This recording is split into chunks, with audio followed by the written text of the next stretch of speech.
মায়া, একটা মিষ্টি মৌমাছি। এক সুন্দর ফুলের বাগানে মায়া নামে এক ছোট্ট মৌমাছি বাস করত। সে ছিল খুব চঞ্চল, দুষ্টু আর কৌতূহলী। অন্য মৌমাছিরা যখন চাকের নিয়ম মেনে মধু সংগ্রহ করত, মায়া তখন উড়তে চাইতো নতুন কিছু জানার জন্য। একদিন মায়া ভাবল, সারাদিন শুধু মধু সংগ্রহ করাই কি জীবন? আমি বাইরে গিয়ে নতুন কিছু দেখব। সে চাকের রানীর অনুমতি না নিয়ে বনের গভীরে চলে গেল। সেখানে সে অনেক সুন্দর ফুল দেখল, রঙিন প্রজাপতি দেখল, এমনকি এক বন্ধুভাবাপন্ন ফ্রিংয়ের সঙ্গে পরিচিত হলো। কিন্তু হঠাৎ সে দেখতে পেল এক বিশাল শিকারী ভোমরার ঝাঁক তার দিকে এগিয়ে আসছে। ভোমরারা তাকে বলল, তুমি আমাদের এলাকায় ঢুকেছ, তাই এখন আমাদের জন্য মধু এনে দাও।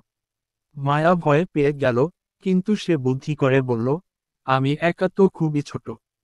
যদি আমাকে ছাড়ো, আমি আমার চাকের বাকিদের ডেকে আনবো, আর সবাই মিলে তোমাদের জন্য প্রচুর মধু আনবো। ভোমরারা মার কথা শুনে একটু ভাবল, তারপর তাকে ছেড়ে দিল। মায়া দেরি না করে দ্রুত নিজের চাকের কাছে ফিরে গেল।